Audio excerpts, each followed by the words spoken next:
Hello दोस्तों, नमस्कार। SM के शाना में मैं आप सब लोगों का दिल से बहुत बहुत स्वागत करता हूं। यस दोस्तों, ये आज के दिन का आखिरी वीडियो है, तो स्टार्ट करते हैं। सबसे पहले तो अमेरिकन मार्केट के साथ कैसा चल रहा है अमेरिकन मार्केट, तो आप देख सकते हो 100 पॉइंट की तेज़ी आप चाहो तो कह सकते हो, कोई खास तेज़ी नहीं। नेस्डेक की अगर बात करें तो चलिए, नेस्डेक 0.5% ऊपर नज़र आ रहा है। हमारे एडीआर की अगर बात कर ले तो इन्फोसिस का एडीआर 1.25% ऊपर, एचडीएफसी बैंक का एडीआर थोड़ा सा ऊपर है, विप्रो का भी एडीआर एकदम थोड़ा सा ही ऊपर है। आईसीआईसी बैंक, डॉक्टर रेड्डीज का एडीआर भी अगर देखेंगे हरे रंग में है। आईसीआईसी बैंक 0.25% तेजी में है एंड डॉक्टर रेड्डीज की अगर बात करते हैं 1% की तेजी नजर आ रही है।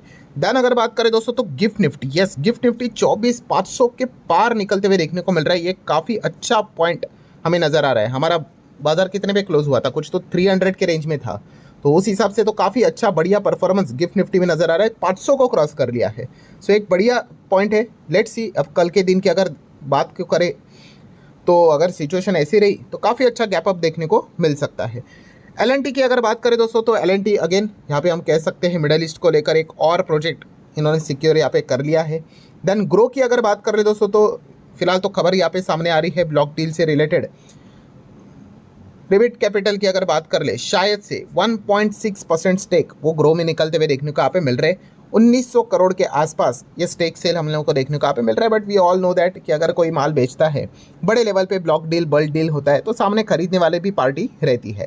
टाटा मोटर की बात कर ले, टाटा कम्युनिकेशन की बात कर ले, इनके बीच में पार्टनरशिप होते हुए देखने को मिली है और ये मिलकर क्या लॉन्च कर रहे हैं, 5G powered Sierra EV.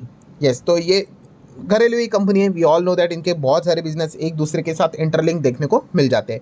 Next अगर बात करें दोस्तों तो यस, एक नए ऐप की चर्चा काफ़ी ज़्यादा इंटरनेट के ऊपर यहाँ पे चल रही है एंड वो ऐप कौन सा है, बिलीबिली। यस दोस्तों, ये जो ऐप आपको नज़र आ रहा है ये मतलब है क्या, ये एक वीडियो शेयरिंग ऐप है और ये चाइनीज़ कंपनी है दोस्तों। और ये जो ऐप है, मतलब ये जो कंपनी है, ये अमेरिका के शेयर बाजार में भी लिस्टेड है। मतलब चाइनीज़ कंपनी अमेरिका में अगर लिस्ट होगी, हमें पता है, yes, American depository receipt ADR के मार्फत ये सारी लिस्टिंग देखने को मिल जाती है। सो देखा गया तो ये ऐप है क्या, ये अल्टीमेटली यूट्यूब का कॉम्पिटिटर है और इसके पहले से ये कंपनी थी, बट इन्होंने खुद को अब क्या किया है, वापस यहाँ पे इंटरनेशनल लेवल पे खुद को रीलॉन्च यहाँ पे किया है। सो हम यहाँ पे कह सकते हैं चाइना का यूट्यूब, अब इसको ऐसा कह सकते हो, और ये जो अमेरिका का यूट्यूब है उसको टक्कर देने के लिए मार्केट में यहाँ पे आया है। देन दोस्तों बात करेंगे एफएसडीएस एक्टिविटीज़, तो आप देख सकते हैं एफएस ने आज के दिन अच्छा खासा बाइंग किया है। 1600 करोड़ रफली बाइंग कह सकते हो। डीआईएस ने 230 करोड़ की बाइंग की है। डॉलर रुपये रिश्ते की बात कर ले तो सडनली यहाँ पे रुपी स्ट्रांग होते हुए देखने को मिल चुका है अगेंस्ट द यूएस डॉलर। आज के दिन के हिसाब से अगर देखा गया 96 को लग रहा था टच करेगा, अब ये 95 की ओर आते हुए देखने को मिल रहा है। गोल्ड देखा गया $4,600 पे ही चल रहा है। सिल्वर की बात करें तो $68-69 पे ही यहाँ पे चल रहा है। रही बात क्रूड की, तो क्रूड में आप देख सकते हैं अच्छी खासी गिरावट नजर आ रही है। 4-4.25% की गिरावट है। WTI भी नीचे है। मरवान क्रूड तो 8-8.5% नीचे आते हुए देखने को यहाँ पे मिला है। So we all know that Middle East में सारी चीज़ें यहाँ पे चलती रहती है। ठीक है, अब कह सकते हैं आप नया सेलिब्रेशन क्या चल रहा है कि कोई मतलब बोलते हैं ना, मिसाइल से अटैक नहीं हो रहा है, एक दूसरे के ऊपर इकोनॉमिक अटैक करते हुए देखने को यहाँ पे मिल रही है। ये तो पहले भी चलता था। ठीक है, इस चीज़ को लेकर थोड़ा क्रूड हम लोग को शांत होते हुए देखने को मिल रहा है। फिर भी अभी भी चैप्टर पूरी तरीके से क्लोज नहीं हुआ है। वेल्सपन कॉर्प की अगर बात करेंगे दोस्तों तो यहाँ पे भी आप देख सकते हैं प्रमोटर ग्रुप एंड जो सीईओ हम लोग को देखने को मिल रहा है to sell up to 1417 crore के स्टेक। कैसे, again block deal special window रहते हैं, उसी के जरिए ये हम लोग को शेयर्स एक्सचेंज होते हुए देखने को मिलते हैं। देन अगर बात करें दोस्तों तो एप्पल सबसे पहले हम कह सकते हैं उन्होंने अपना नया Mac mini and Mac Studio desktop की अगर बात कर ले तो वो फिलहाल तो उन्होंने यहाँ पे लॉन्च किया है। एंड एप्पल के हेड की बात कर रहे हैं, आप सभी लोगों को पता है, टिम कुक। सो ये भी अब रिटायर यहाँ पे होने वाले हैं। इन्हीं को लेकर अब फेयरवेल पार्टी भी हम लोग को देखने को यहाँ पे मिलने वाली है। देन अगर हम बात करें दोस्तों one of the biggest breaking news India को लेकर, एयरपोर्ट। यस दोस्तों, एयरपोर्ट की अगर बात करें तो यहाँ पे सेंट्रल गवर्नमेंट प्लान कर रही है कि 11 एयरपोर्ट को वो क्या करना चाह रहे हैं, प्राइवेटाइज। यस, जो सरकार के कंट्रोल में है उसको अब पूरी तरीके से वो प्राइवेटाइज करने की बात यहाँ पे कर रहे हैं। सो लेट्स सी यहाँ पे प्राइवेटाइज अगर होगा तो कौन सी कंपनी यहाँ पे बाजी मारेगी। खास करके हम कह सकते हैं कि प्राइवेटाइजेशन में दो बड़े प्लेयर्स है, एक है अदानी एंड दूसरा है जीएमआर। फिलहाल हम कह सकते हैं जीएमआर ने भी एक बहुत बड़ा अनाउंसमेंट किया है। $2 बिलियन का एक्सपांशन वो यहाँ पे कर रहे हैं उनके जो 2 एयरपोर्ट्स इंडिया में देखने को मिल रहे हैं उसको लेकर। सो ये जो 11 एयरपोर्ट्स रहेंगे वहाँ पे सब लोगों की निगाह रहेगी कि ज़्यादा से ज़्यादा एयरपोर्ट किसको मिलेंगे, क्या जीएमआर के ओर जाएंगे या फिर अदानी या फिर कोई और तीसरा प्लेयर आएगा, उसके चांसेस तो काफ़ी कम नज़र आते हैं। एयर इंडिया की बात करें तो हम सभी लोगों को पता है एयर इंडिया की हालत काफ़ी गंभीर है और वही चीज़ें अभी भी चल रही है। रिपोर्टेडली खबर सामने आ रही है कि एयर इंडिया को मदद चाहिए और इस चीज़ के लेकर वो टाटा एंड सिंगापुर एयर को रिक्वेस्ट कर रहे हैं। क्यों? क्योंकि लगातार उनका लॉस बढ़ते ही जा रहा है। कितनी की मदद चाहिए? $1.5 बिलियन की मदद चाहिए। ठीक है, तो अभी क्या करेंगे, मतलब देखा गया तो ये टाटा के अंदर ही आ रहा है। एंड हम यहाँ पे कह सकते हैं कि टाटा को इस एयर इंडिया के चलते, प्रोजेक्ट के चलते काफ़ी ज़्यादा भारी लगातार नुकसान यहाँ पे होता रहता है। टाटा पावर की अगर बात करें दोस्तों, तो 1 सितंबर को यहाँ पे हम कह सकते हैं टाटा पावर होस्ट करने वाला इन्वेस्टर मीट यहाँ पे होने वाली है। ठीक है, तो इसके ऊपर आप यहाँ पे ध्यान रख सकते हो। ध्यान अगर हम बात करें दोस्तों, तो आप सभी लोगों को पता ही है कि अमेरिका एंड कनाडा के बीच में भी रिश्ते अब काफ़ी ख़राब होते हुए देखने को मिल चुके हैं। सेम वैसे जैसे मैंने इसके पहले भी आपको बताया कि वॉर मतलब ऐसा नहीं होता है कि बस गोला बारूद फेंको। अगर आप एक दूसरे को इकोनॉमिकली भी वीक करने का अगर कोई भी एक्शन ले रहे हो तो उसको भी वॉर ही कहा जाता है। और इसकी शुरुआत हम सभी लोगों को पता है अमेरिका ने ऑलरेडी यहाँ पे की थी। कनाडा के ऊपर अलग अलग सैंक्शंस उन्होंने भी लगाने स्टार्ट कर दिए, टैरिफ लगाना यहाँ पे स्टार्ट किया। एंड इसी चीज़ के चलते कनाडा के प्राइम मिनिस्टर जी ने भी अनाउंस कर दिया कि भाई हमारे ऊपर भी ये डायरेक्ट अटैक है और ये भी एक वॉर ही है।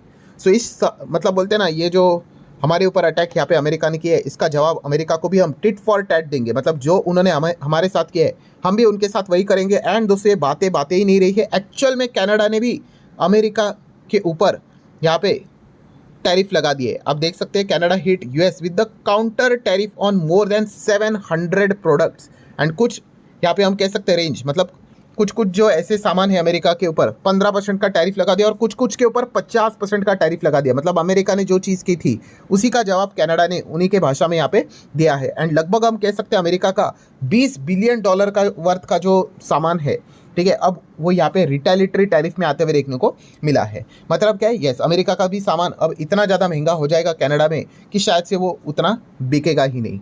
सो हम यहाँ पे कह सकते हैं कनाडा ने भी हिम्मत दिखाकर अमेरिका को उन्हीं की मेडिसिन यहाँ पे पिला दी है। अब लेट्स सी इस चीज़ को लेकर अब नेक्स्ट अमेरिका का क्या टारगेट रहेगा। ठीक है, क्योंकि आप सभी लोगों को पता ही है कि वो एग्रेसिव मोड में चलते ही रहते हैं।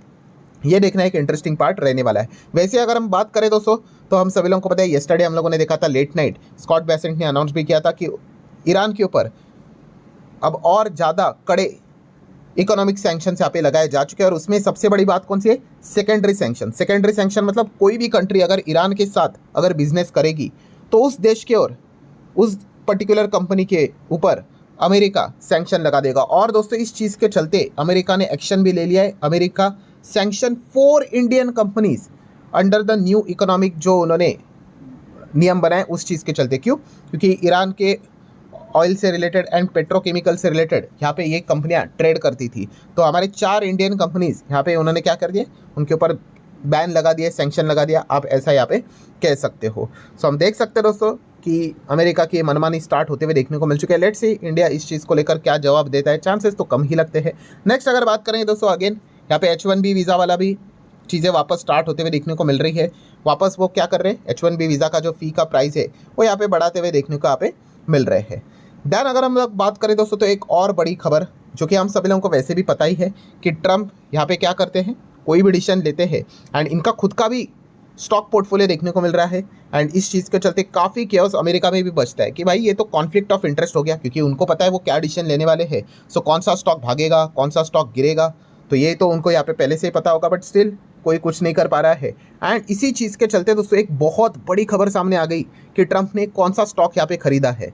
क्योंकि हम सभी लोगों को पता ही है कि ट्रम्प कोई भी स्टॉक अगर खरीदते हैं तो उसके बाद उसमें काफ़ी लोग पैसा लगाना स्टार्ट करते हैं क्योंकि वो स्टॉक भागता है। और दोस्तों उस स्टॉक का नाम है स्पेसएक्स। ये दोस्तों स्पेसएक्स हाल ही में ही हम लोग को IPO के जरिए बाजार में एंटर करते हुए देखने को मिला था। एंड अभी हमारे सामने आज ही यहाँ पे जब फाइनेंशियल डिस्क्लोजर का डेटा सामने निकल कर आया तो हर कोई देखता है कि भाई ट्रम्प की जो होल्डिंग है उसमें कौन आ रहा है, कौन जा रहा है। तो उसमें एक नया नाम दिख गया दोस्तों, वो है स्पेसएक्स। या स्पेसएक्स के शेयर्स ट्रम्प ने यहाँ पे खरीद लिया है। लगभग आप कह सकते हो 48 to 50 लाख के आसपास का बाइंग हमें देखने को मिल रहा है। और जैसे खबर आज रिवील हो गई, स्पेसएक्स का शेयर आप देख सकते हो 2-2.5% के बीच में हम लोग को भागते हुए देखने को यहाँ पे मिल रहा है। ऐसे बहुत सारे इन्वेस्टर रहते हैं भाई कि ट्रम्प जहाँ पे बाइंग कर रहे हैं उसी में वो बाइंग करते हैं, क्योंकि इसके पहले भी हम लोगों ने देखे हैं कि वो जहाँ पे भी बाइंग करते हैं उसके बाद उस पर्टिकुलर कंपनी को लेकर फेवर में कोई ना कोई अच्छी खबर आई जाती है, फिर वो स्टॉक भाग जाता है एंड ट्रम्प अच्छा खासा पैसा यहाँ पे छाप लेते हैं। तो लेट्स सी स्पेसएक्स को लेकर क्या भविष्य में कोई अच्छी खबर आएगी नहीं आएगी,